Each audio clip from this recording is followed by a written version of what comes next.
Way too much, and yet I loved it. Thank you very much.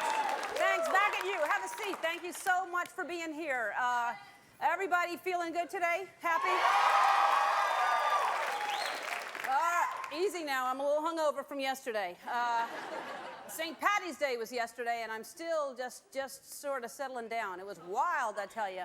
And you know, you have a tendency to think about things while you have a hangover because you're moving kind of slow. And I was reliving my vacation. Remember, recently I went on a vacation. I told y'all I went to Mexico, and I hadn't flown for a while. And I started thinking about it. Kind of settled in. You know, I used to fly a whole lot. For 20 years, it's how I made my living. I was a stand-up, and I was like a salesman. I was on the plane every week selling my jokes. You know, I was carrying around my bag of wares, selling the jokes to the folks. And I'd forgotten how long it takes to fly. It used to be the best way to fly, the best way to travel, and now these days it's just a little faster than the bus. And the whole process, from the entire flying thing, and then what really I started thinking about is when you finally land, when you're coming home, we taxied, you know, to the gate, and then we had to sit, like, we could see the gate. We had to wait for someone to tow us into the gate. We were able to fly all the way from Mexico. We can see the gate, and we have to wait for, I would have gotten out and walked. I would have been happy to just, that's fine, just let me jump from here and walk, because we had to wait to be towed in. Then, your bags, that's a whole other thing. You have to go get your bags.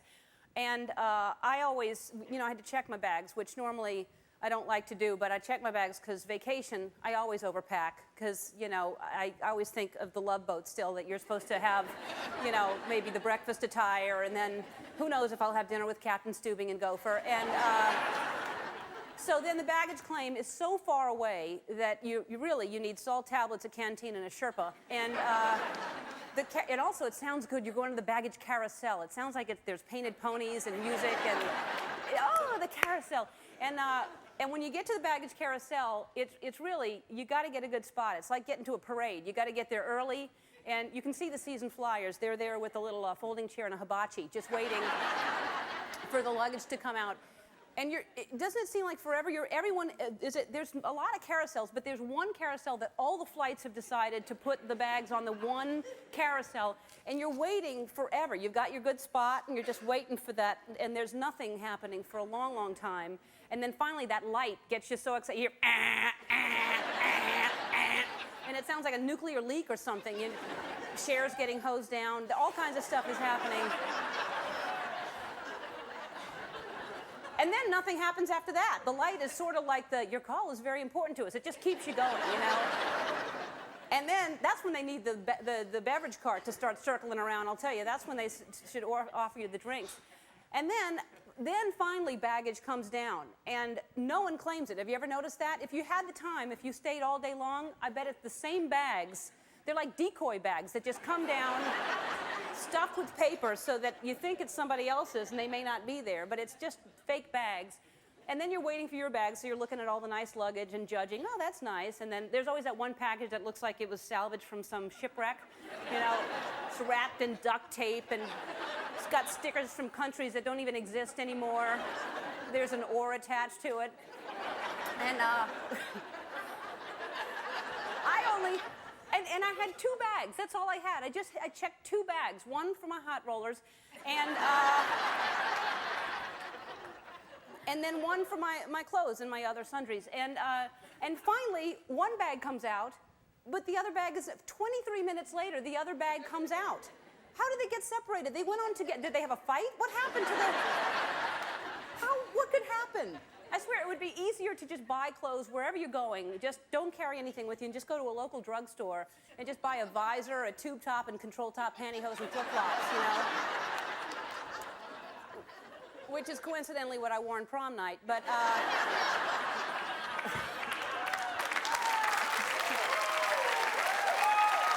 that's right! And do you know what I did on prom night? Tony, I danced. Make me dance again!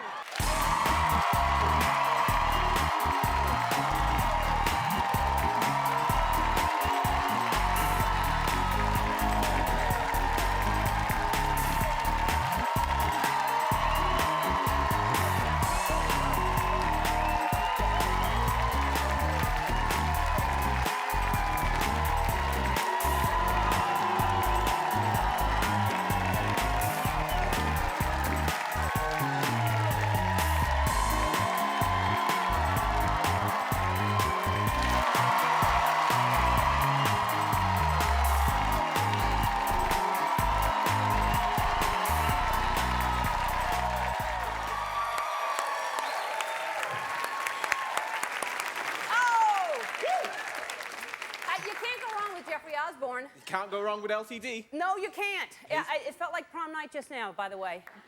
I'm sure they played Jeffrey Osbourne on my prom night. Prom night, Jeffrey Osbourne? I'm sure they of had it. good taste at your prom. Maybe I'm wrong. What's new, Tony? I haven't spoken to you in a while, it seems. I turned the new page. I'm cooking now. Really? Yes. Is that new? Well, I can cook, but after work, I just go out to dinner with friends, and I saw my credit card bill. I was like, ouch. Yeah. So I decided from now on I'm cooking. So last night and the night before I cooked, and I'm very proud of it. Really? Yeah. And what did you have? I cooked some Nigerian food. Uh-huh. And I cooked some pasta. Easy. Pasta? Pasta. Pasta.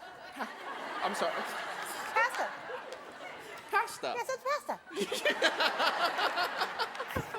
How do you say it here? Pasta. Okay. I cooked some pasta. Some pasta. So you had some pasta? Some pasta. What kind of pasta? The angel hair thingy. Uh-huh. The really skinny one. No, you had an angel hair. You don't have to add thingy. We know it. Angel hair with what type of sauce? Some tomato sauce with pesto. Some tomato with pasta. All right. That sounds like, and was it out of a box or you did it all? I did it all myself. Good for you. Yeah. And do you have a little vegetable? Actually, the tomatoes. If you want to be technical, tomato is a fruit. Oh, really? Yes. Oh, well, that's why I love this show and I love my job. Yeah, that's right. Homeschooling.